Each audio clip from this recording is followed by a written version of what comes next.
Pessoal, boa noite a todos. A partir de agora, a gente dá início aqui à nossa web session da semana, o nosso webinar da ABB, onde a gente convida aí sempre alguns colegas especialistas de um determinado tema para a gente fazer uma roda de conversa técnica, trocar informações e falar sobre um tema hoje que a gente está trazendo, que é o IEC 850, né, sobre gestão elétrica da sua subestação, sendo ela de alta, de média, até mesmo de baixa, né? Hoje esse conceito do IEC tem alcançado aí até a baixa tensão, tem se tornado cada vez mais comum. Então, a gente vai abordar um pouquinho sobre esse tópico, falar um pouquinho sobre o que é, como que se utiliza, quais são os benefícios, qual é a estrutura do IEC 850 e assim por diante, né? Então, prazer, eu sou o Felipe Dogoff, eu vou ficar moderando aqui por trás, na verdade, vou ficar de suporte hoje aqui por trás desse webinar, né? E eu convidei 3 colegas para fazerem esse bate-papo. O Rafael Serra hoje vai ser o nosso moderador, ele vai conduzir o bate-papo junto com o Caio Ferreira e com o Rogério Silva, que são 2 caras que conhecem pouco, muito pouquinho desse tema, né? Do tema de IEC 850. São 2 especialistas que estão vindo aqui participar com a gente hoje, que vão trazer uma série de informações legais para vocês, né? Então, primeiramente, muito obrigado a todos que estão aqui conosco. Sintam-se à vontade para participar durante o webinar, tá? Então, vocês podem se comunicar com a gente através do chat ou através do campo aí, perguntas e respostas, que vai ser um prazer a gente colocar as perguntas e as participações de vocês durante a nossa conversa, tá? Então, fiquem bastante à vontade para incluir as dúvidas no momento que estiverem falando, porque a gente vai tentar introduzir sempre a dúvida no contexto da conversa. Então, ela vai ficar bem encaixada com aquilo que está se falando no momento e não vai ficar para ser respondida depois. Obviamente, depois, se vocês quiserem colocar as dúvidas no final, sem problema algum, a gente vai estar à disposição para responder, mas fiquem à vontade para participar durante o evento, tá bom? Rafael, a palavra é sua, começa se apresentando, depois o Caio e o Rogério. Estou aqui de suporte caso vocês precisem. Gente, boa sorte e bom bate-papo para vocês. Bom, pessoal, boa noite. Eu sou o Rafael Serra, eu sou engenheiro de aplicação da ABB Eletrificação e vou estar aqui com vocês hoje moderando essa conversa, igual o Dogoff falou aí, com esses nossos 2 colegas que assim têm um vasto conhecimento sobre esse tema e tenho certeza que vai compartilhar bastante conhecimento aqui com a gente. Caio, Rogério, por favor, se apresentem aí para a gente, por favor, para a gente começar. Bom, boa noite. Assim como nossos colegas já falaram, né? A gente está aqui para ter um bate-papo mais solto, mais para tirar dúvidas, se alguém tiver, e comentar um pouco sobre o IEC 850, o que é, como funciona, enfim, todas as vantagens que pode trazer. Agradecer a presença de todo mundo aí que está participando dessa nossa web session e convidar agora o Rogério para se apresentar aí. Bom, boa noite a todos. Inicialmente, muito obrigado pela presença de vocês, né, nessa sessão agora aqui. Obrigado aí ao Dogoff e ao Rafa pela introdução, ao Caio, pelas palavras, né, do conhecimento e tudo mais. E a ideia é essa mesmo, né, a gente bater um papo aqui, trocar uma ideia e expor de uma forma um pouquinho conceitual e tentar passar um pouco por todos os pontos do 6850 e por que o 6850 é tão importante hoje, tá? Eu trabalho na ABB como engenheiro de desenvolvimento para a parte de sistemas de proteção e controle. Então, durante a nossa conversa, eu espero ajudar da melhor maneira possível. Ótimo. Então, gente, eu acho que para a gente começar esse bate-papo, né, eu acho muito interessante a gente assim, dar uma contextualizada, né, de como é que a gente chegou, né, no sistema atual de proteção que a gente está hoje, né? Então, como é que a gente veio evoluindo os sistemas de proteção até levar essa criação, né, assim, enfim, da IEC 1850. Quem que pode explicar isso aí para a gente, por favor? Eu posso comentar, Serra, e aí eu peço, conforme eu for comentando, se você puder ir apontando o laser, mais ou menos, acho que também ajuda o pessoal a contextualizar, né? Eu vou só apontar o mouse, como eu fiz alguns testes, a gente tem algumas animações, senão eu vou ter que ficar migrando toda hora, mas o mouse está lá na tela, tá vendo? Ah, tá ótimo, é o suficiente.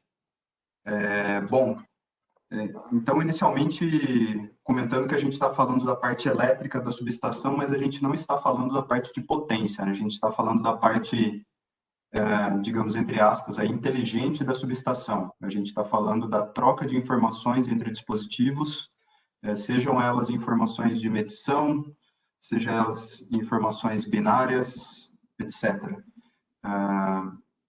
Na tela aí vocês estão vendo uma figura que ilustra bem o desenvolvimento da tecnologia de comunicação e do tratamento de dados da subestação de meados dos anos 70 até os dias de hoje. Tá?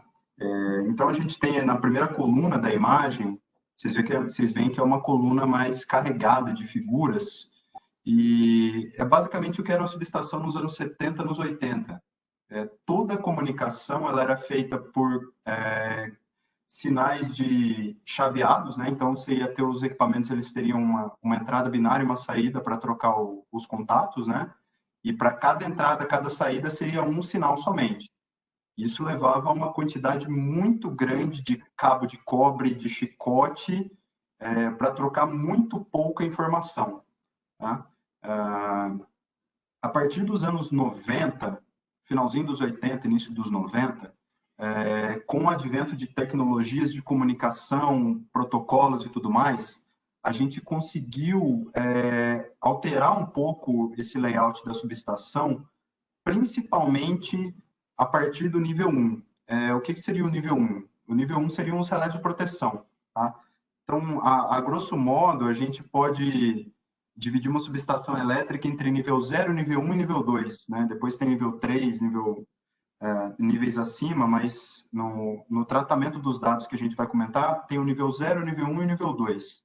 O nível 0 seriam os equipamentos de medição, TCs, TPs. Né? O nível 1 seriam os relés de proteção e controle, que hoje a gente chama de IED, que é a sigla para dispositivo eletrônico inteligente, em inglês. E no nível 2 a gente teria o sistema SCADA, que é o sistema supervisório, o sistema que vai olhar para toda a subestação. Então, a partir de meados dos anos 90, a gente começou a ter implantação de comunicação entre esses dispositivos. Né? Inicialmente, ela era uma comunicação serial, né? Para depois ela passar para uma comunicação Ethernet. O Caio vai até comentar um pouco mais à frente, eu creio, sobre as diferenças. Tá? E dentro desse contexto, você diminuiu os cabos, né? Mas você introduziu uma série de complexidades que não haviam antes. Então, a partir do momento que a gente começou a trocar mais informações, a gente começou a encontrar problemas de como essas informações são trocadas, em que protocolos elas são trocadas, equipamentos que falam diferentes protocolos, como a gente vai conversar entre eles. A modelagem dos dados, como esses dados são modelados? Porque eles são modelados de uma forma em um protocolo, modelados de outra forma em um outro protocolo. Né? E é dentro desse contexto, a partir dos anos 90, e começo da comunicação, especialmente da comunicação Ethernet, que o pessoal começou a trabalhar numa ideia de padronizar a comunicação. E aí que entra o 61850 que a gente vai desenvolver na nossa conversa. Tá? Eu acredito que agora seria interessante comentar um pouquinho, a partir do momento que a gente começou a falar de comunicação serial, comunicação Ethernet, como se deu essa evolução. Então, nessa coluna do meio, como que a gente evoluiu de serial Ethernet e quais são as diferenças entre esses tipos de comunicação, né? Eu acredito que o Caio pode nos ajudar nesse ponto aí. É isso. O Rogério tocou num ponto bem importante, né, Caio? Que a gente veio migrando, né? Vamos voltar aqui num sistema bem fiado, né? A gente partindo para redes de comunicação, enfim, né? E aí vem uma série de dúvidas que a gente é bom a gente também dar uma esclarecida antes da gente aprofundar um pouco mais, né? Esse 850, né? Efetivamente, o que que é a Ethernet, né, que é extremamente importante, né, base para a utilização do meu 850, enfim, basicamente o que é uma diferença de uma comunicação serial para a Ethernet, enfim, fala um pouquinho para a gente disso.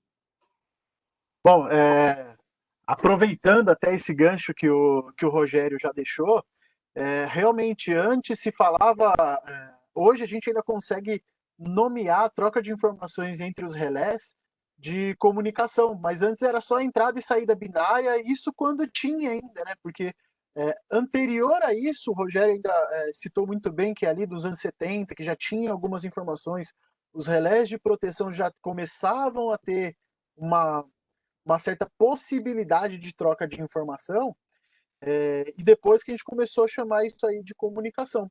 E aí esse slide ajuda a explicar bem a evolução, né? Então começou-se com uma comunicação serial, e hoje evoluiu para uma comunicação Ethernet, né? Atualmente, principalmente se usa o Ethernet.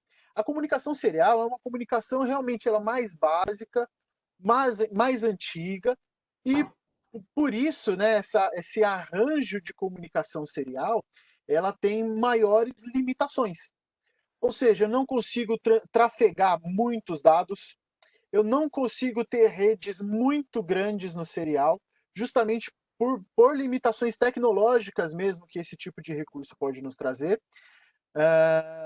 E normalmente uma rede serial, ela também ela não é tão bem supervisionada. Até existem alguns protocolos que é o idioma que fala ali dentro de uma determinada topologia, que fazem alguma verificação, mas isso é lento. Então, tudo que a gente tem de taxa de transmissão, de alguma coisa, enfim, ele acaba sendo bastante lento. Na evolução, tanto da comunicação, e aí os equipamentos foram acompanhando isso, e a relevância disso para os equipamentos também foi aumentando, surgiu o Ethernet, que é uma comunicação mais nova, que é a comunicação onde trafega o IEC 850. Que não é um protocolo, né, Caio? Exatamente, era exatamente isso que ia contextualizar exatamente agora. O Ethernet, ele é basicamente uma arquitetura de rede. Então, Ethernet não é protocolo. Ethernet é arquitetura de rede, onde você vai ter que usar switches, assim como o serial também é um tipo de arquitetura de rede. O Ethernet é uma arquitetura que vai permitir que alguns protocolos, que é o protocolo? É o idioma que está sendo falado através daquela arquitetura. Então, o idioma que a gente vai falar está dentro do IEC 1150. Que esse idioma que o IEC 1150 está falando, que são os protocolos, dentro do IEC existem alguns diferentes. Então, assim, até olhando para essa mesma imagem que já existe, para a gente poder falar um pouquinho da evolução que a gente consegue perceber, que às vezes só pelo arranjo a gente não detecta diretamente, primeiro, quando a gente olha na parte da comunicação serial, essa comunicação serial, ela tinha restrição com distâncias até bem curtas, onde na internet a gente já consegue atingir distâncias maiores. Eu tinha um sincronismo de tempo, que é uma coisa que também a gente vai acabar citando algumas vezes, através de uma rede à parte, porque a rede ela não conseguia ser multiprotocolos. Ela não consegue, devido às limitações, um mesmo meio físico, uma mesma arquitetura, comunicar em dois protocolos diferentes. Essa é uma restrição do serial. O sincronismo de tempo, antigamente se usava o IRIG-B, que está até escrito ali no radinho, onde o Rafael está apontando, que era uma rede, a parte da rede que já existia, para você conseguir fazer o sincronismo dos equipamentos.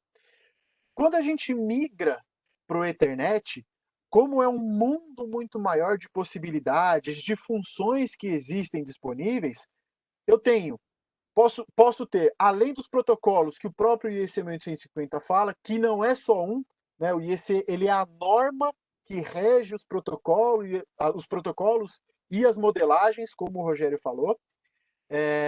Então, dentro dele eu posso ter alguns protocolos que a gente vai falar já mais adiante, mas além disso, além dos protocolos já do IEC 1850, o Ethernet permite que eu circule outros protocolos, um FTP, eu posso circular o protocolo ali dentro de sincronismo de rede.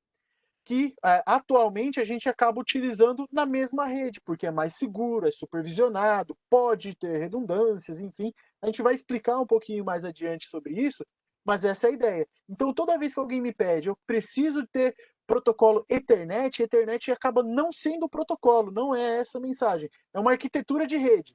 Beleza, a arquitetura está definida. O protocolo que vai conversar como que essa informação vai ser transportada de um lado para o outro é o protocolo de comunicação, que normalmente, quando a gente está falando do IEC-1850, trafega no Ethernet. Então, Ethernet, IEC-1850, a norma, e aí os protocolos que tem lá dentro. E outra coisa que eu acho legal a gente comentar, né, Caio, é que a Ethernet, né, muita gente pensa, ela não é limitada ali no famoso RJ45, né, no cabo de rede. Né? Perfeito, Rafa. Bom você ter lembrado isso. Realmente, a gente fala Ethernet, a gente sempre lembra muito do cabinho RJ45 que a gente usa no computador, que é usado também, obviamente, serve para as conexões, mas em rede, se a gente vai falar de uma subestação, onde envolve distâncias acima de 1 quilômetro da onde está o equipamento, sei lá, tem distâncias maiores, a gente acaba utilizando esse mesmo Ethernet através de uma outra mídia. Então, a mídia pode ser uma mídia metálica, ou pode ser uma mídia vítrea, né? Por exemplo, com a fibra ótica, né? Então, os meios físicos, que são as mídias, também podem variar, mas mesmo assim estou falando de Ethernet. Ethernet metálico, né? Que é um RJ45, ou um Ethernet ótico, que é através de uma fibra ótica, que é uma fibra de vidro, ou alguma coisa assim do tipo. Mas é isso aí, Rafa. É importante lembrar, né, que Ethernet não é só RJ45, pode ser fibra, e aí falamos do Ethernet e separamos do que é o serial é cada vez menos utilizado, apesar de ser uma arquitetura muito simples de ser utilizada, mas quando a gente está falando já de um sistema um pouco mais elaborado, enfim, a gente vai entrar com a norma IEC 850, que é o que rege a automação de subestação, e com os protocolos dentro da norma IEC 850 que trafegam ali. Não, perfeito, Caio. Bom, pessoal, eu acho que sim, bem legal. Agora a gente já falou um pouquinho, né, da evolução do sistema, entendeu melhor um pouquinho do que é a internet. Acho que a gente já consegue se aprofundar um pouquinho mais, né, no mundo da 6850. E aqui a gente começa, né, com uma pergunta, vamos dizer assim, que é bem comum, assim, que afinal, a 6850, ela é uma norma ou é um protocolo de comunicação, Rogério? É uma norma, tá? É uma norma que fez uso da nova tecnologia, né, da tecnologia Ethernet, como o Caio bem pontuou, para definir tanto protocolos de comunicação como a modelagem dos dados dentro de uma subestação elétrica, né? Então, se você pegar na definição do 1850, ele diz, é uma norma que define protocolos de comunicação e modelagem de dados para dispositivos inteligentes em uma subestação elétrica. Quando a gente diz dispositivos inteligentes, a gente está dizendo principalmente os relés de proteção. Tá? Eu já queria pontuar aqui que a hora que a gente começa a falar disso, eu já vou estar respondendo a pergunta do José Sacramento aqui, que ele colocou duas perguntas, né, sobre a configuração das funções de proteção e supervisão entre os agentes da subestação e as diferenças e benefícios do 1850 para um projeto implantado há mais de 20 anos. Então, a gente começa contextualizando que sim, o IEC 1850 ele é uma norma, ele não é uma norma nova, é uma norma que ela surgiu na primeira edição em 2004, foi publicada, e a segunda edição foi publicada agora em 2011. Então, é um negócio que já está bem consolidado no mercado, já vem sendo usado há bastante tempo. Tá? E essa norma, para fazer exatamente a configuração das funções de proteção, por exemplo, e a comunicação entre todos os agentes da subestação, ela vai fazer uso de protocolos de comunicação para todos os níveis da subestação, assim como de um modelo de dados padronizado para a subestação. Logo quando a gente fala padronizado, a gente já está dizendo que, por ser uma norma e por definir um padrão, você não vai ter problemas de comunicação entre fabricantes diferentes, que é uma coisa que a gente tinha antes, né? Por quê? Porque antigamente você tinha isso, já com o advento da comunicação, você tinha os equipamentos conversando protocolos diferentes, né? E para esses protocolos não havia modelagem de dados. Então, se você pegasse, por exemplo, o ajuste de proteção da função de sobrecorrente, no relé do fabricante A, ele poderia estar no endereço 3 da tabela do protocolo DNP3. E no fabricante B, ele poderia estar no endereço 15 da tabela do DNP3. Então, você não tem uma norma. Tá? Aonde que o IEC 850 entra? Ele entra primeiro definindo uma linguagem de subestação, né? Que é o SCL, que é o Substation Configuration Language. Então, todos os fabricantes eles vão ter que modelar as funções de proteção de acordo com essa linguagem. Tá? Então, dentro dessa linguagem, a função de sobrecorrente, por exemplo, ela vai se chamar PTOC, que é proteção de sobrecorrente de tempo, né? A sigla em inglês. Isso vai sair por fabricante A, fabricante B, etc. Então, você já possibilita a interoperabilidade aí. Tá? E cada função de proteção, ela vai ter, por norma também, quais elementos devem ser modelados. Então, ele vai dizer, olha, para a função de proteção de sobrecorrente, eu quero que esteja modelado o ajuste de pick-up, eu quero que esteja modelado o ajuste de alarme, eu quero que esteja modelado o ajuste, a flag de que a proteção operou, a flag de que a proteção partiu. Isso para todos os fabricantes.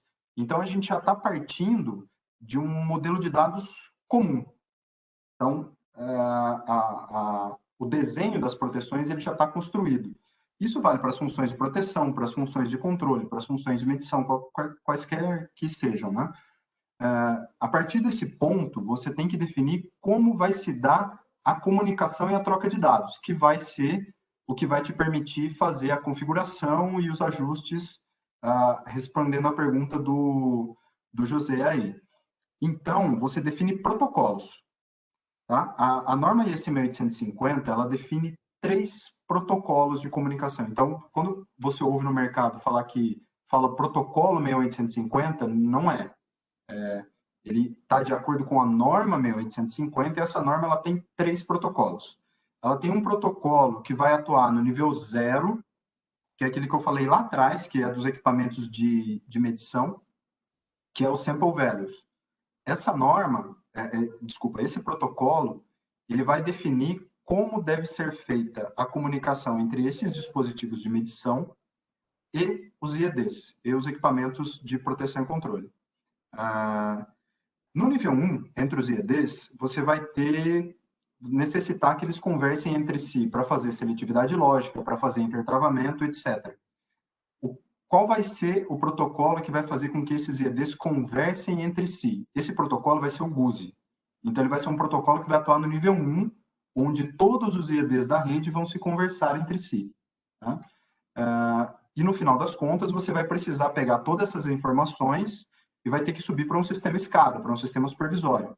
Qual vai ser o protocolo que te possibilita subir isso para o sistema SCADA? Vai ser o MMS, que é um protocolo cliente-servidor. Está apontado aí até no desenho. Então, o 1850 é uma norma que possui 3 protocolos. Dentro dessa norma estão modelados como os equipamentos vão se comunicar e quais dados vão se comunicar.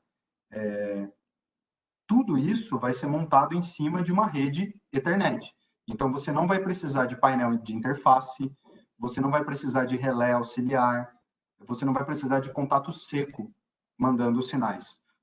Todos esses sinais eles estão digitalizados, eles vão trafegar dentro da rede Ethernet. Basta que os equipamentos estejam conectados em rede. Isso facilita no desenho do sistema, né, na operação do sistema e na manutenção do sistema. Inclusive, dá recursos que não haviam antes. Uma vez que você tem todos os dados em rede, você consegue monitorar a qualidade dos sinais. Então, qualquer sinal que você perder, você vai conseguir saber imediatamente que você perdeu o sinal.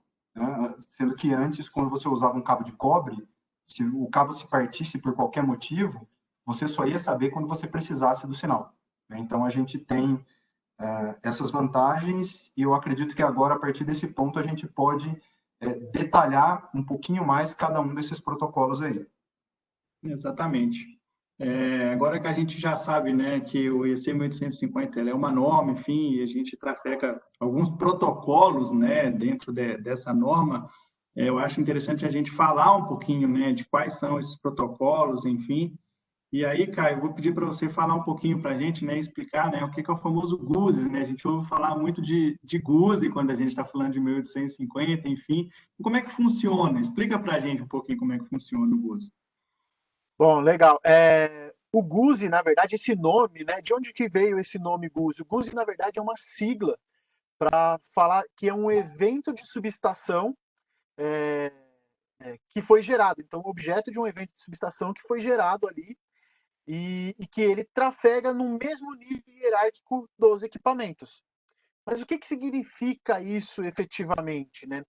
Significa que é uma mensagem que, independente da existência de um sistema escada, como o Rogério já pontuou, um sistema supervisório, né, de aquisição de dados, como numa comunicação tradicional existe, onde existe um ponto onde vai obter essas informações e ele talvez questiona os relés, né, manda perguntas ou ciclicamente recebe algum tipo de informação, a partir desse momento que a gente tem esse protocolo, que é o protocolo GUSE, a gente permite que as trocas de mensagens sejam feitas num outro nível, como o Rogério pontuou, o relé como sendo o nível 1. Né? Então, falando de troca de informações, o que a gente faz? Né? O que é possível fazer com essas informações? Né? Que tipo de informação eu vou trocar de um lado para o outro? Nesse mesmo desenho aí, nessa mesma apresentação que a gente está olhando, primeiro de tudo, qualquer coisa de intertravamento, ou seja, aquilo do comando elétrico, onde se eu tivesse alguma condição diferente da permitida, eu teria que alterar o meu comando elétrico. Eu teria que alterar, por exemplo, teria que ter mais contato se eu tivesse uma ampliação. Eu teria que ter relés de acoplamento, porque para fazer multiplicação de contatos, enfim. Mudou meu arranjo, eu tenho uma condição diferente do que foi previsto em projeto, ou minha planta mudou, eu tenho que pedir para um eletricista ir lá, pegar o caderno elétrico, modificar tudo que tem, entender novamente o que aconteceu, torcer para que essa documentação esteja fácil, para que seja acessada, enfim, fazer um as-built. Para quem trabalha numa manutenção, em alguma coisa assim, sabe que a documentação é uma coisa muito difícil, além de ser extremamente importante. Então, nesses dois desenhos, a gente consegue observar exatamente uma primeira grande vantagem, até aproveitando a pergunta que o José Sacramento tinha colocado aqui, a primeira grande vantagem que a gente tem já na aplicação do IEC 1850 é uma diminuição drástica da quantidade de cabos que existem dentro de uma subestação, dentro de um painel, ou se a gente for até pensar numa indústria, né, dentro da indústria, então são lances e lances de cabos a menos que a gente vai utilizar. Segundo ponto também que o Rogério já pontuou, isso é supervisionado. Pensa assim, eu tenho um sinal que quando eu tenho algum tipo de falha em algum equipamento de campo, ele chega uma tensão em uma entrada binária e eu preciso, sei lá, compartilhar esse sinal com outros pontos. Se esse cabo rompeu, você só vai saber que esse cabo rompeu na hora que você precisar desse sinal. Porque zero, sinal de ausência de tensão e desconexão de cabo para um sistema discreto, ou seja, utilizando entradas e saídas digitais, enfim, alguma coisa assim do tipo, o zero e nada, né, e o cabo rompido é a mesma coisa. Então você ganha com supervisão, com uma manutenção melhor, mais assertiva. Vou dar um outro exemplo aqui também, eu comentei de intertravamento. Quando a gente tem tudo isso implementado dentro da lógica do relé, que é uma coisa também que é bastante interessante, a gente tira tudo de fora, porque internamente ao relé eu consigo criar e monitorar essas lógicas. alguma coisa não está acontecendo, algum intertravamento não está permitindo fazer alguma coisa, é muito mais facilmente monitorável. Não preciso pegar num primeiro momento, né, para entender o que está faltando de sinal, pegar um multimedidor, um multímetro ali e começar a testar a continuidade de ponto a ponto. O próprio equipamento vai ter recursos de monitoramento, de debug online, para você observar online, na frente do seu computador, você vai saber exatamente o que não está permitindo. Então, esse é o GUSE, mas o GUSE é só digital? É só um sinal digital? Não. Eu posso ter também outros tipos de sinais, né? Aproveitando aí, novamente nesse slide que a gente tá olhando, tem uma coisa que é muito interessante. Falando do sistema em GUSE, utilizando a norma IEC 8650, nas duas representações nós temos uma sequência de relés ABB e um relé de um outro fabricante, que é aquilo que o Rogério falou. Os fabricantes que atendem a uma determinada norma possuem uma modelagem, e essa modelagem permite que mesmo fabricantes diferentes, mesmo que em momentos diferentes que esses equipamentos sejam adquiridos, vão poder se comunicar. Isso faz com que você tenha a liberdade e a possibilidade de escolher aquilo que melhor te atende naquele momento ou para aquela aplicação e utilizar os equipamentos que vão ser mais adequados. Além disso, a gente volta novamente aqui a citar o GPS aqui, né, que para quem talvez não conhece, o GPS é o elemento que vai sincronizar os equipamentos dentro de uma rede. Então o GPS para nós é de posicionamento, né, para a gente saber ter um mapa, né, chegar de um lugar ao outro. Para o equipamento, é uma sincronização horária. Então, é fazer com que todos os equipamentos estejam dentro de um mesmo horário para que eles possam, para que os eventos que vão ser registrados nos equipamentos, para todo esse volume de informação que vai ser gerado tanto dentro dos relés quanto no sistema SCADA, possa estar sincronizado e você perceber como que é a evolução entre eles. Ô Rafa, você pode passar para o próximo slide para a gente Claro. comentar um pouquinho como que o GUSE pode ser usado? Eu dei um exemplo ali primeiro do GUSE sendo utilizado como um intertravamento, como uma troca de sinal de um para o outro, mas e na prática? Né? Onde que isso é usado? Na prática, como que o GUSE pode me ajudar? E aí até aproveitando, e qual que é a diferença que eu vou ter de desempenho, de quais são as vantagens que isso vai me trazer?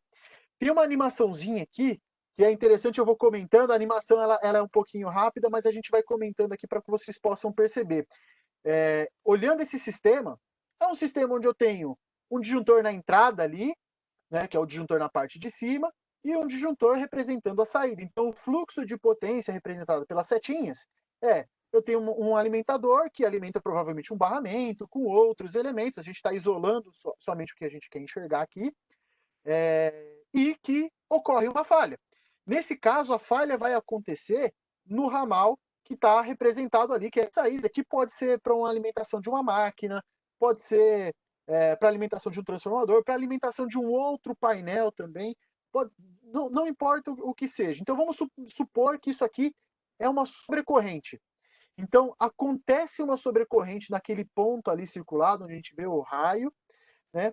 E aí, instantaneamente, né, vamos rodar aqui a animação, instantaneamente, o equipamento que está ali direto, né, ou seja, que seria o primeiro responsável, ele fala assim, ó, eu estou vendo uma falha no meu alimentador. E aí, obviamente, porque como é um sistema de alimentação, vem a mesma corrente que passa por essa saída, que ele percebe, também passa pela entrada.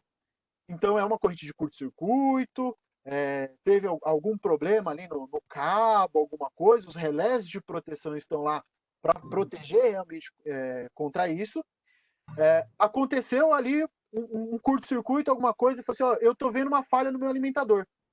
O relé que está a montante é o relé que alimenta esse relé de baixo, ele vai avisar, ele vai falar assim, ó, eu também estou vendo uma falha. E aí, o que acontece? O relé que tem embaixo, obviamente aqui a gente está animando, né? Mas como que isso funcionaria? O relé que tem embaixo, ele manda um sinal para o relé de cima e fala assim, ó, não se preocupa, eu tomo conta dessa falha. E o relé de cima fala, tudo bem, eu vou bloquear minha função de sobrecorrente. Como que o GUSI está envolvido nisso? O GUSI está envolvido a partir do momento que o relé que está na parte de baixo, ele interpreta e já manda a mensagem para cima, fala assim, eu sou o responsável por eliminar essa falha. E qual que é a vantagem que existe nisso? Isso não é necessariamente um relé de baixo falar com o equipamento de cima, né? A proteção de baixo falar com a proteção que está acima, não é nenhuma novidade. Isso chama seletividade lógica. Que o que significa? Quando existe uma corrente que ambos os equipamentos podem atuar, eu indico o ponto que tem que ser seletivo, que vai desligar a menor quantidade de cargas, né, para eliminar aquela falha, com segurança, obviamente. Envio para um sinal acima, ou se até tivessem outros relés acima, enfim, falando, eu estou tomando conta dessa falha, porque na posição que eu sou o ponto melhor para fazer esse desligamento. Beleza. Ele manda para cima e o relé de cima entende essa informação e bloqueia. Qual a vantagem disso? Primeiro, quando a gente faz isso por GUSI, essa comunicação ela é muito rápida. Ela tem que acontecer, esse GUSI são mensagens rápidas, mensagens prioritárias que são enviadas na rede, são mensagens seguras, porque elas vão chegar num outro ponto, e elas têm que ser trocadas num tempo muito rápido, 5, máximo 10 milissegundos, dependendo da classe do GUSI, né? Máximo 10 milissegundos. Então, se a gente fosse fazer isso com contatos, mesmo o contato do relé, ele teria muito mais tempo, ele demoraria, sei lá, o dobro do tempo, pelo menos o dobro, o triplo do tempo, para fechar um contato, energizar a entrada binária do outro equipamento, né, e o equipamento fazer esse bloqueio. É possível, tem sistemas que, por não possuírem, enfim, o IEC 1850 ainda trabalham assim, mas com o IEC 1850 fica mais simples. Se por algum motivo eu tiver uma ampliação, nessa barra eu colocar um outro equipamento, eu não preciso passar nenhum cabo novo para minha entrada. Nenhum cabo novo é necessário. Por quê? Porque na comunicação eu vou reajustar, colocar mais um elemento informando. Então aqui a gente está vendo um relé, mas pensa num sistema onde eu tenho uma entrada e 20 saídas, e 30 saídas. Pensa o tanto de cabo que isso poderia impactar para eu, mesmo numa ampliação, alguma coisa do tipo, ou então um cabo que não está funcionando, ou um cabo que eu vou ter que fazer algum tipo de reaperto. Tudo isso impacta no nosso desenho, da nossa filosofia de operação. Mudou por algum motivo, alguma coisa, isso tudo via configuração dos equipamentos, a gente consegue modificar. E por que esse tempo mais curto é mais interessante? Eu consigo aproximar mais as minhas curvas e minhas curvas de proteção, né, enfim, e deixar meu sistema muito mais fiel. Meu sistema ele vai ser muito mais ajustado para permitir que eu tenha menores danos e uma melhor atuação. Um outro ponto que poderia existir é se depois que aconteceu isso, que um relé falou assim, eu vou tomar conta, se ele mandar abrir e o disjuntor não perceber, ele pode também mandar uma mensagem e falar assim, ó, não consegui abrir. O equipamento que comanda o disjuntor a montante me ajuda com isso. Garanto que meus ativos sejam os equipamentos de média tensão, os painéis de baixa tensão também, que atualmente também possuem IEC 1850, meus ativos vão ser protegidos, meus equipamentos, enfim, de maneira geral, vão ser protegidos, assim como as pessoas que trabalham na minha subestação, trabalham na minha planta, também vão estar protegidas porque vão estar expostas ao menor tempo de falha.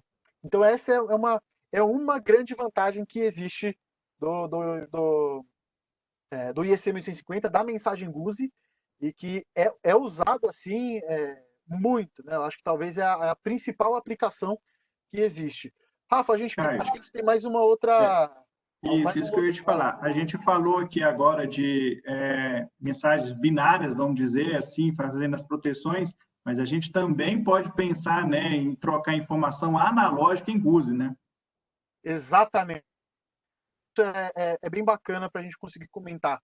Até agora a gente estava falando de sinal, como o Rafael comentou, 01, né?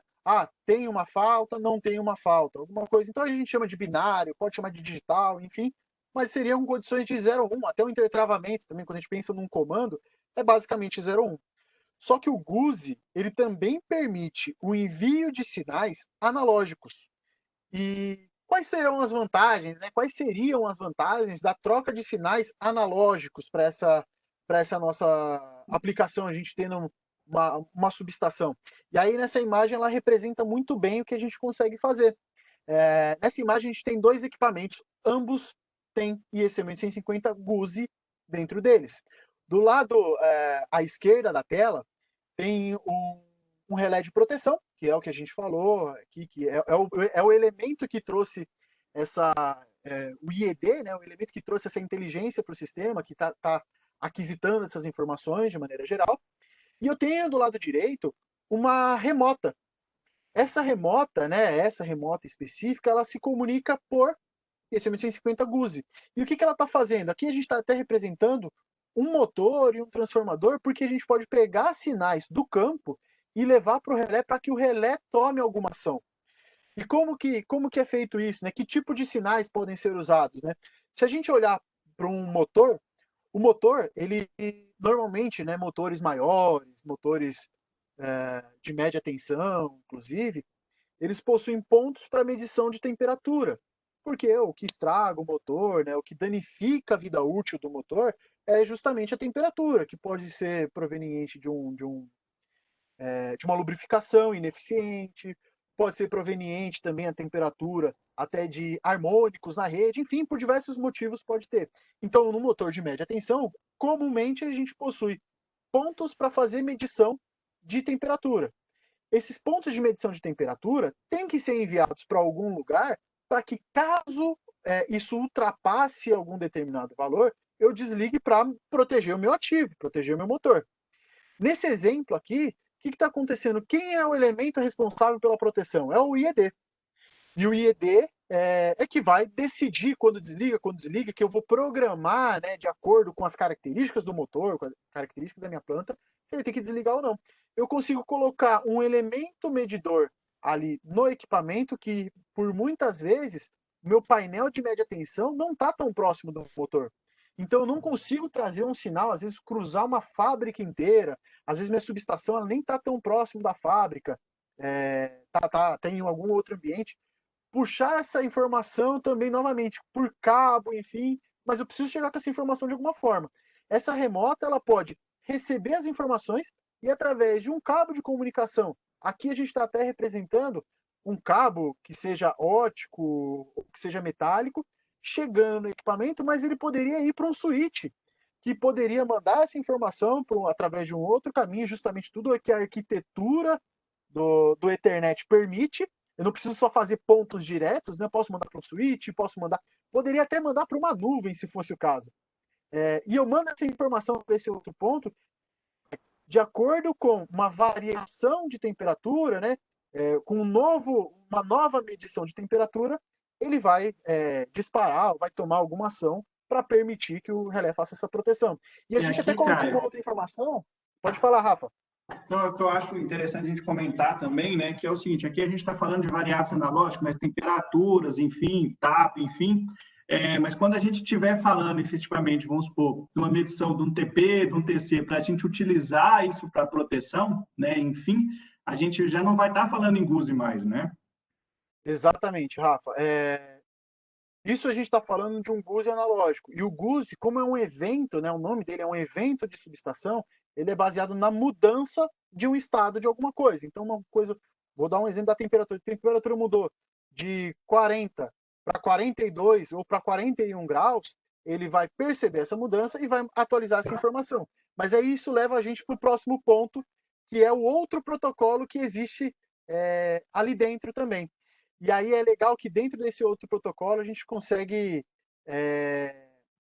através dessa animaçãozinha, entender como que isso poderia funcionar. Num primeiro momento, até para quem talvez não esteja acostumado com essa simbologia que a gente está usando é a simbologia de sensores de corrente e tensão. Pô, mas o sensor de corrente e tensão não é TC e TP? Sim, também é TC e TP, mas existe uma tecnologia mais nova, de sensores que tem outras vantagens, isso talvez seja tema para um outro web session nosso. Mas o que acontece, né? O Rogério comentou, nós temos 3 protocolos dentro do IEC 1150. O MMS, que é a comunicação um mestre com o sistema escada, com o supervisório. Nós temos o GUSE, que é a troca de informação dentro do mesmo nível hierárquico, que é entre equipamentos, uma troca de mensagens rápidas, baseadas em eventos, ou seja, mudou o estado de alguma coisa, essa informação é atualizada na rede. E aí existe o SMV, que é o que o Rogério até comentou, de nível 0, onde eu tenho as informações que vêm de algum sensor e eu consigo digitalizar essa informação e compartilhar numa rede. Bom, mas isso não é parecido com o GUSE analógico? Vou explicar a diferença que existe, tá? A diferença é que o GUSE analógico, ele vai informar um estado. Então, mesmo que eu compartilhe a informação da tensão da rede no GUSE analógico, ele vai lá 13,8. Enquanto não mudar, essa foi a última informação que ele mandou, e essa informação não vai ser atualizada, né? Quando a gente está falando de um SMV, até é bom a gente citar os nomes, né? Esse SMV ou SV, pode ter essas variações, são sample values. Sample values são valores amostrados, porque esse é um tipo de sinal contínuo na rede. Ele pega a informação, no exemplo que a gente está vendo aí, representado pelas bolinhas vermelhas, né? Aquele elemento que parece um resistorzinho, ele é uma medição de tensão que chega no equipamento, essa informação tem que chegar no equipamento, o equipamento ele amostra, ele fatia a forma de onda, todos os dados, independente da variação, se houve variação ou não, e ele transmite um sinal contínuo na rede, continuamente ele está compartilhando aquela informação de tensão e que pode ser mandada para outros equipamentos, onde esses outros equipamentos vão fazer as funções de proteção, medição, enfim, mas sem ter o elemento físico.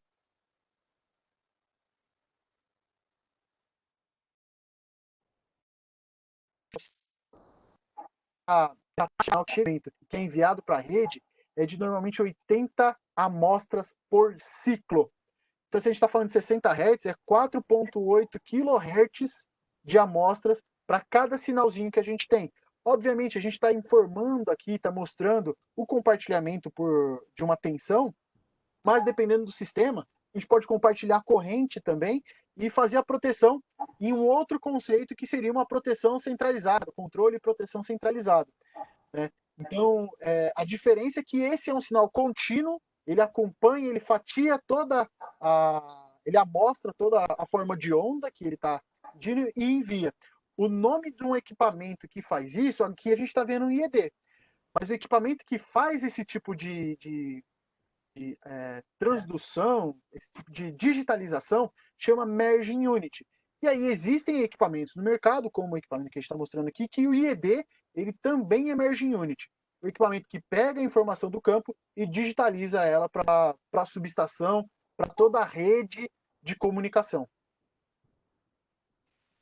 Ótimo, muito legal. Então, aqui a gente viu, né, a gente falou agora, né, de GUSE, de SMV, enfim, quando a gente está trocando informação, né, na horizontal, vamos dizer assim. Mas a gente vai chegar um momento que a gente também precisa de levar essa informação, né, para um nível superior, né, seja para a gente mostrar essa informação, enfim, no sistema escada, a gente trabalhar as informações que os relés de proteção estão medindo, estão fazendo a proteção, a gente tem dado de oscilografia, historiador de dados, enfim, então, dashboards, então, isso tudo, né, que é mais visual, vamos dizer assim. E aí, Rogério, a 1850, ela também define essas diretrizes, né, para a gente ter essa comunicação vertical e a gente trabalhar, vamos dizer assim, num nível superior também, né? Sim. Ela define através do protocolo MMS. Tá? Então, a gente tem tanto o GUSE quanto o SMV, que o Caio comentou, eles são protocolos, o termo não é esse, mas eles são protocolos que operam no tipo broadcast. Né? Então, a informação ela vai ser disponibilizada na rede e mais de um equipamento vai poder fazer o uso dessa informação. No caso do GUSE, ou no caso da medição que venha do SMV. Porém, a hora que a gente precisa subir para o nível 2, é preciso desenhar um protocolo que trabalhe no modelo cliente-servidor, onde você vai ter o SCADA comunicando diretamente com os IEDs que estão lá. E aí a norma define, para fazer esse tipo de comunicação, o MMS, que a gente chama de comunicação vertical. Então, aí no slide, ela tá representada aí pela linha vermelha, né? Então, vai ser um sinal que ele vai sair do IED e ele vai subir para o SCADA. Esse SCADA, que ele está no nível 2, ele vai receber um arquivo totalmente modelado em SCL, lembrando que é a linguagem de configuração da subestação, que é o Substation Configuration Language, e esse arquivo ele vai descrever cada um dos IEDs e equipamentos da rede com seus respectivos endereços IP e com seus respectivos dados. E aí, dentro do sistema SCADA, a gente vai poder modelar e tratar esses dados para fazer o que o sistema SCADA permite, que é a criação de relatórios, a criação de dashboards, seja de medição de demanda, de histórico de demanda, de qualidade de energia, etc. Você vai ter acesso a uma lista unificada de todos os eventos, de todos os equipamentos, de todos os alarmes, de todos os equipamentos. Você vai poder fazer comando remoto desses equipamentos. Então, você vai, através do seu sistema supervisório, poder abrir e fechar um disjuntor, né? Lembrando que a norma também define alguns requisitos para você realizar esse comando. Então, você tem todo um protocolo de segurança, onde ele vai reservar o equipamento para receber o comando, vai aplicar o comando e depois vai tirar a reserva desse equipamento. Tá? Além disso, pelo fato de a gente estar usando já um link Ethernet, vai facilitar o tráfego de algumas outras informações, como, por exemplo, você pode programar esse sistema SCADA para fazer o que a gente chama de auto-pooling de oscilografia, que é o quê? Que é ele acessar a rede Ethernet e buscar a oscilografia de todos os EDs que estão lá, sem a necessidade de você ir individualmente em cada um dos relés e fazer a descarga dessa oscilografia. Tá? Então, vai ser basicamente o acesso às informações dos equipamentos da rede, de acordo com o modelo previsto em norma, e a possibilidade de comando, lista de eventos e algumas outras coisas. E aí, pegando o gancho já disso, a gente falou bastante da questão dos dados, né? Então, quando a gente está trabalhando com 1850, basicamente a gente está transformando toda a subestação em dados. Aí a gente chega num ponto que, a partir do momento que a gente está tratando dado, a gente precisa garantir a integridade e garantir a disponibilidade desses dados. Então, a partir do momento que a gente desenha uma rede em 61850, a gente precisa começar a falar de redundância. E para falar de redundância, eu acho importante a gente fazer uma linha do tempo e dividir em dois momentos.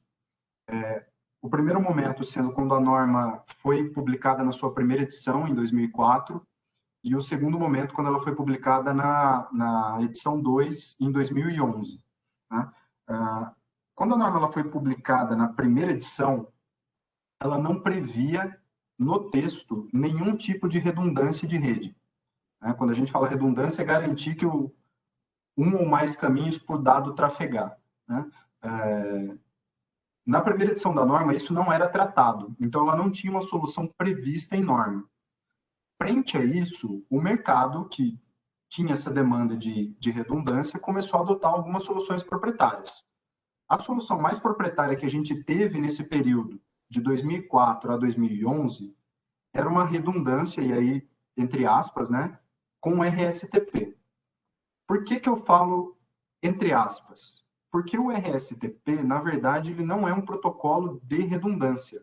O RSTP é um protocolo de chaveamento.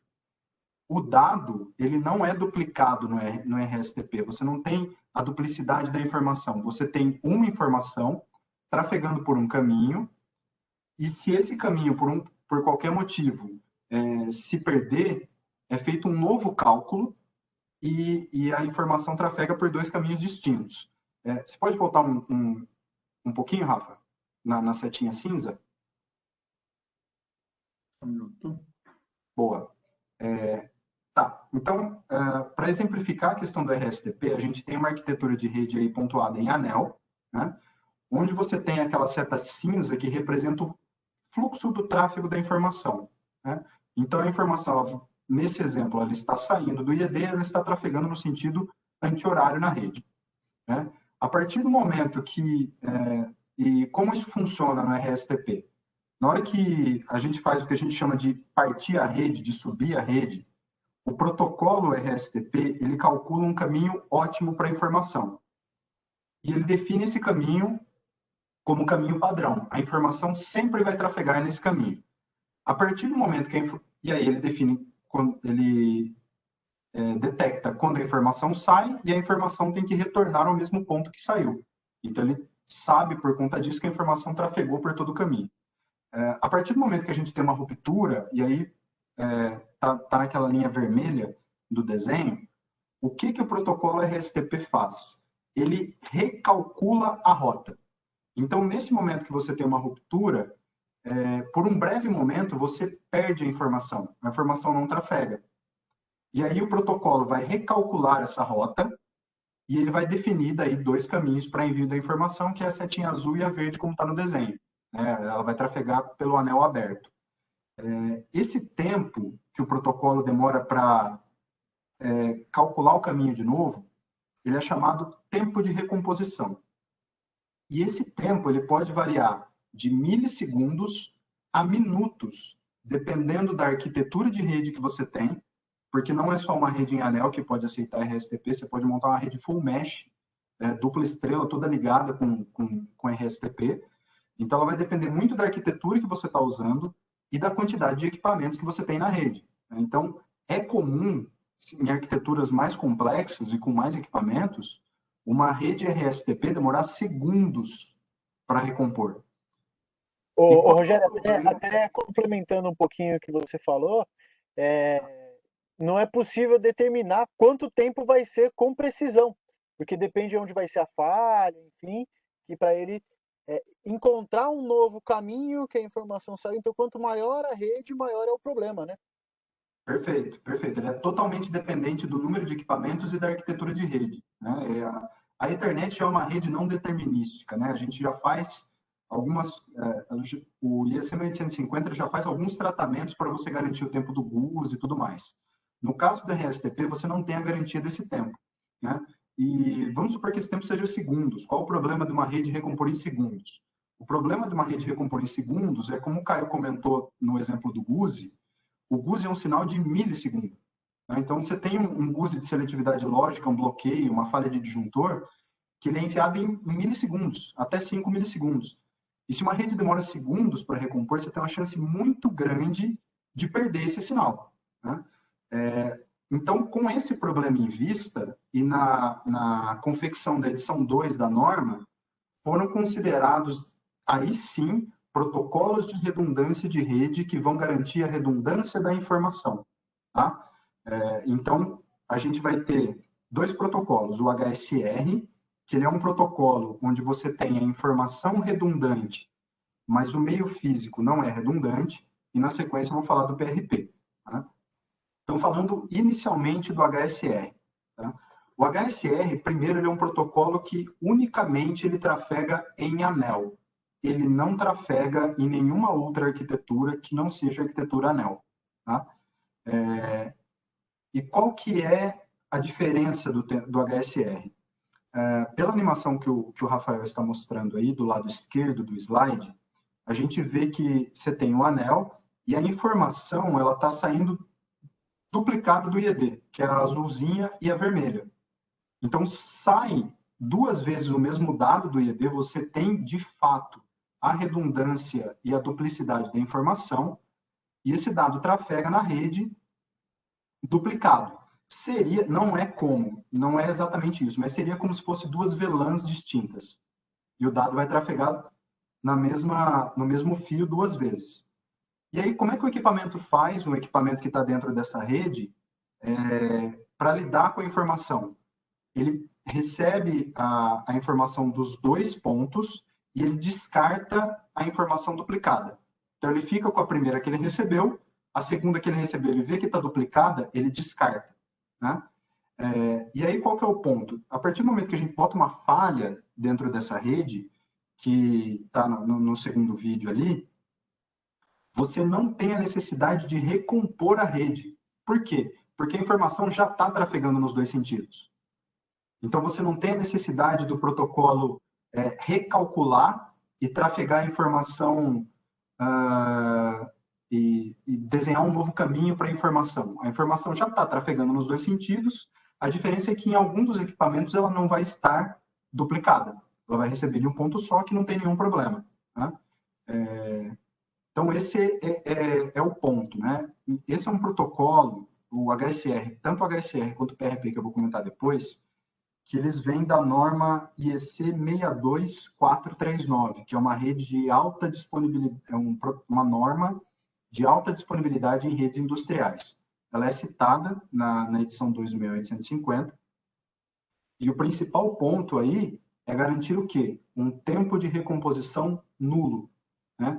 Então, tanto o HSR quanto o PRP, que eu vou comentar depois, são redes que a gente diz que elas têm 0 tempo de recomposição. Não importa se você partir um cabo da rede, você não vai ter tempo, você não vai ter perda de informação em nenhum momento. Porém, no caso do HSR, como eu comentei logo no início, ele é uma arquitetura de rede onde você tem a redundância do dado, mas você não tem a redundância do meio físico. Né? Significa o quê? Essa rede HSR, por exemplo, se eu partir o anel em 2 pontos, aí sim eu perco um pedaço da rede, porque eu não tenho duplicidade do meio físico. Quando que eu vou ter a duplicidade do meio físico? Quando eu usar o PRP, que é a próxima arquitetura prevista na edição 2 da norma. Você pode pular aí, Rafa, por favor? Obrigado. Aí, então, falando de PRP, ele é uma rede que ela sempre vai ser em dupla estrela, e ela vai ter duplicado tanto os caminhos de rede quanto os switches. Né? Então, vai seguir aí exatamente o mesmo conceito. Né? A informação vai sair da porta A à porta B do IED, né, que é a azulzinha vermelha, vai trafegar, vai para os 2 switches, né, para o switch A e para o switch B, e do switch A e do switch B ela vai para o sistema supervisório. Esse sistema supervisório ele tem que ter a tecnologia PRP também, de modo que ele possa receber informação duplicada e descartar uma. Né? Nesse tipo de arquitetura, mesmo que eu perca a fibra de 1, 2, 3, 4 IEDs, eu continuo com a redundância em pé. Por quê? Porque eu tenho a redundância de meio físico. A informação ela trafega duplicada e ela trafega por caminhos físicos diferentes. Você só vai perder a informação nesse caso se você perder o equipamento. Se você perder o IED. Tá? Então, isso é o importante a se considerar aí a hora que a gente fala de redundância de rede. Né? Hoje em dia é um ponto que é muito considerado nos projetos que a gente trata, tá? E via de regra, sempre que a gente tratar a redundância, ou ela vai ser HSR ou ela vai ser PRP. Houve algum momento no mercado que era RSTP, mas o padrão de hoje é HSR e PRP de acordo com a edição 2 da norma. Eu acredito que com isso a gente encerra essa parte da discussão do 1850. Até complementando aqui, esses são os diversos motivos, né, que o IEC 1850 agradou tanto, tem agradado e tem servido para isso, porque ele foi pensado para situações críticas, para uma velocidade de troca de informações muito rápida, para um monitoramento de todo o sistema bastante rápido. Então, de tudo que a gente foi falando aqui, né, uma das conclusões que a gente pode tirar é que é o protocolo que foi desenhado para isso, para a eletrificação, e possui todos os recursos necessários, podendo ser até adaptável, né? Usa um HSR, usa um PRP, mas sempre garantindo que você vai ter a informação disponível em vários pontos. Que você vai conseguir. Isso que o Caio comentou é bem interessante, né? Que são protocolos voltados, né, para gestão e automação de sistemas de proteção, né, de energia. A gente não está falando de um protocolo de processo, né, Exatamente, Rafa. sendo utilizado para fazer proteção. Então, ele preocupa justamente com essas questões de disponibilidade, de velocidade de informação, enfim, isso tudo, né, Caio? A norma contempla isso tudo, né? Exatamente, exatamente. A norma ela é feita e qualquer revisão que existe nela é visando melhorar o sistema elétrico, podendo vir Sim. desde uma subestação, de uma linha de transmissão muito grande, de uma potência enorme, até os itens de baixa tensão. Então, tudo isso permite passar pelo IEC 1850 porque as características presentes nele, como comentou, não é de processo. Os protocolos de processo, obviamente, funcionam muito bem para processo, porém, para eletrificação, o ideal é a gente usar aquilo que foi projetado para eletrificação e que está regrado em uma norma, né? Então, qualquer Até que por seja. conta, Pode falar, desculpa. até complementando, cara, até por conta disso ele virou padrão muito rápido, né? Porque Exatamente. a gente vê que é uma norma que saiu em 2004, ela é relativamente nova, mas até respondendo uma das perguntas iniciais um dos temas iniciais da apresentação é assim, qual o cenário do mercado? Como os projetos são desenhados hoje? A gente pode garantir que se envolve eletrificação, 90% dos casos é usado o IEC 1850. Se é retrofit de uma planta nova, se é retrofit de uma planta antiga, o 1850 hoje, ele é o padrão de mercado por conta de todas as facilidades e técnicas de tratamento da informação que ele oferece para essa parte de eletrificação. Como o Rafa bem disse, o uso de um protocolo diferente, um protocolo mais antigo, um protocolo de processo, ele vai te negar todas essas vantagens que o 1850 oferece. Então, por conta disso, ele é o padrão. É isso aí. Pessoal, vocês que estão presentes aqui com a gente ainda, podem mandar suas perguntas, enfim, a gente vai respondendo para vocês aqui. Pessoal, chegou uma para mim aqui do Marcelo Silva, perguntando o seguinte, se para o relé comunicar em HRP ou PRP, se ele precisa de alguma porta de comunicação especial. Não, ele precisa de 2 portas de comunicação Ethernet, né? Não é nenhum tipo de porta especial. A única diferença é que, assim, dentro do equipamento, basicamente, ele vai ter 2 placas de rede. Uma placa de rede para a porta A e uma placa de rede para a porta B, mas a porta é a porta padrão, padrão de mercado, não tem nada de especial.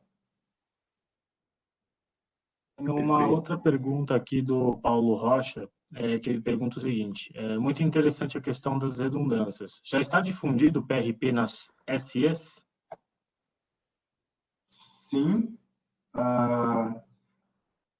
muito difundido nos níveis de tensão mais altos, né? Então, na hora que a gente fala de 500 kV, 230 kV, 138 kV, a redundância em PRP já é o que a gente pode chamar de padrão, tá? A hora que a gente vai descendo para o nível da distribuição, até por envolver cubículo, envolver um arranjo físico um pouco diferente, aí a gente tem um misto de PRP e HSR. Né? Por exemplo, no caso de cubículos, de painéis de média tensão, né, dos cubículos de média tensão, é muito mais fácil você construir um anel dentro do cubículo do que você fazer uma dupla estrela.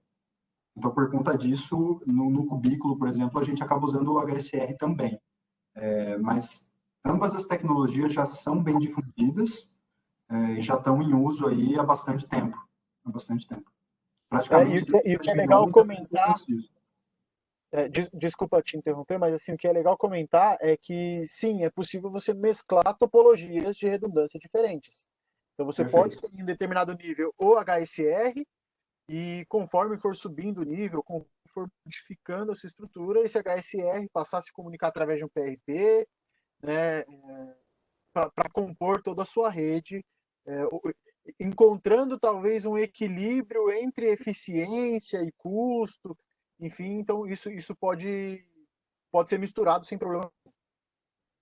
E como complemento, em caso de plantas existentes, caso o equipamento não tenha o PRP ou HSR, tem um switch especial chamado de Redbox, que é o Redundancy Box, que ele pode implementar externamente o HSR ou o PRP em qualquer equipamento que não possua essa funcionalidade.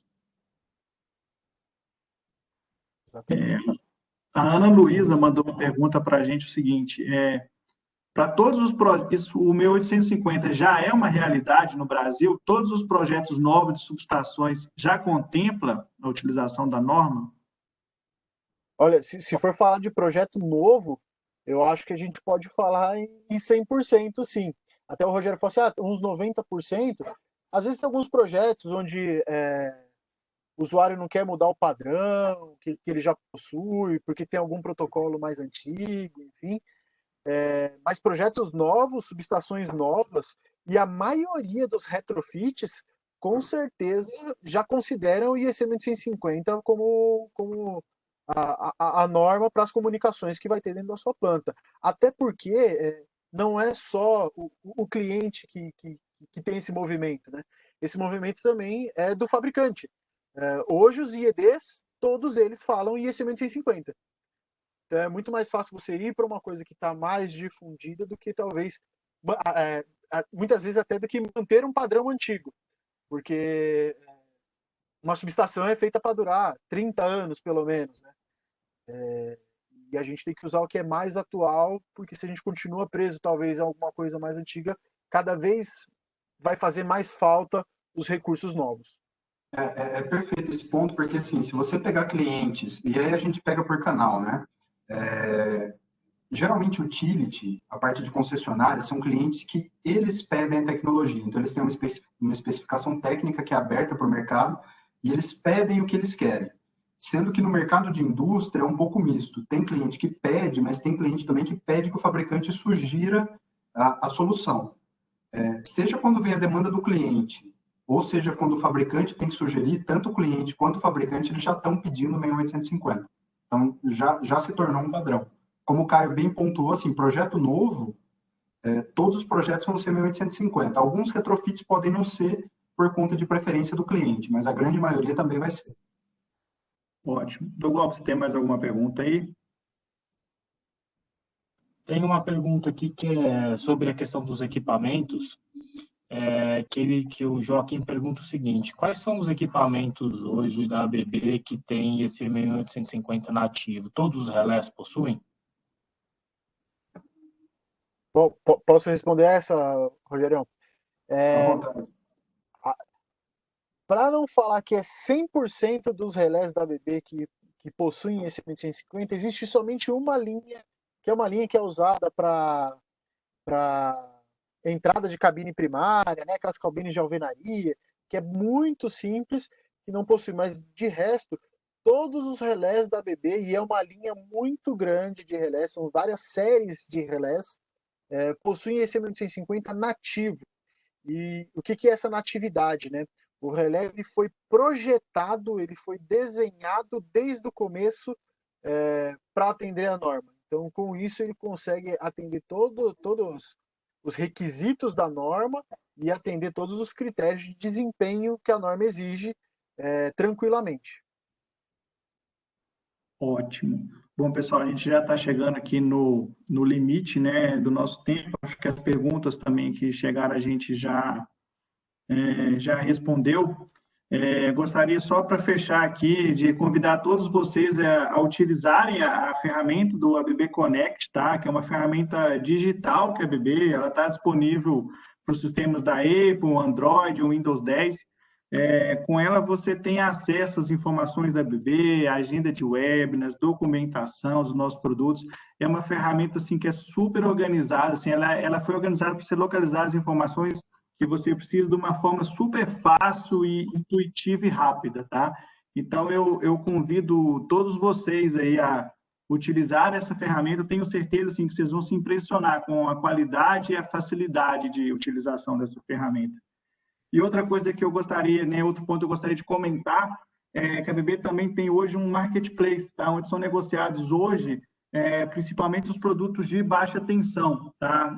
Da nossa empresa. Então, assim, para quem tiver interesse em trabalhar com um dos nossos produtos, quiser fazer aquisição dos nossos produtos onde você tiver, né? Você vai acessar loja.abb.com.br, e vai ter acesso a esse amplo portfólio que a ABB tem para oferecer, enfim, que são comercializados pelos nossos parceiros, distribuidores em todo o Brasil, tá? Então, é uma nova forma, né, de você ter acesso aos nossos produtos, mesmo que você esteja numa região que não tenha distribuidor, não conte com uma loja física, né, hoje a gente consegue atendê-los e atuar por atender e entregar em todo o país, né? E por último, tá? Fica aqui os nossos contatos de suporte comercial, suporte técnico. Caso tenha uma necessidade que a BB possam lhe auxiliar, podem entrar em contato, aqui telefone, e-mail, e também as nossas redes sociais, né? Para que vocês possam seguir, curtir as nossas novidades, enfim, treinamentos. Inclusive, essa nossa conversa aqui hoje ela está sendo gravada, ela vai ser disponibilizada em breve no nosso canal do YouTube, que está completo no ABB Eletrificação, tem bastante conteúdo lá, todos esses webinars que a gente está fazendo, eles estão sendo postados lá, então, enfim, tem muita coisa legal, convido todos vocês a acessarem, curtir e seguir a ABB nas redes sociais. Por fim, gostaria de agradecer o Caio, o Rogério, pela assim, essa imensa contribuição, foi fantástico, né? Uma discussão muito rica, trouxe muita informação relevante para a gente que esteve aqui hoje com a gente. Rogério, Caio, por favor, faça seus comentários finais, por favor. Vou começar aqui agradecendo o Rafael Serra, que moderou esse nosso encontro de maneira bem legal. O Dolgoff, Felipe Dolgoff, que também estava aqui nos apoiando. Né, o Rogério, que tem um conhecimento absurdo aí também, que agrega sempre muita informação, e a todos os participantes que estavam aí nos acompanhando. E é basicamente agradecer mesmo por tudo isso, e tem os nossos canais, se precisarem de alguma informação, alguma coisa a mais, a gente está sempre à disposição para ajudar. Bom, vamos começar também agradecendo a disponibilidade inicialmente de todos, né, pelo horário e tudo mais, a gente sabe que é sempre um esforço a mais, né, então todo mundo que participou, que entrou, muito obrigado pela participação. Reforço o que o Caio comentou, que estamos à disposição para qualquer dúvida que vocês tiverem, qualquer necessidade. Agradecer ao Dolgoff e ao Serra pela organização, sempre muito bom, e pelo Caio também, que agregou conhecimento na nossa discussão aqui. Muito obrigado e boa noite. E no mais, obrigado, pessoal. Tenham uma boa noite e esperamos vocês em todos os nossos próximos eventos. Fiquem com Deus, fiquem em casa com segurança e até os nossos próximos eventos. Obrigado.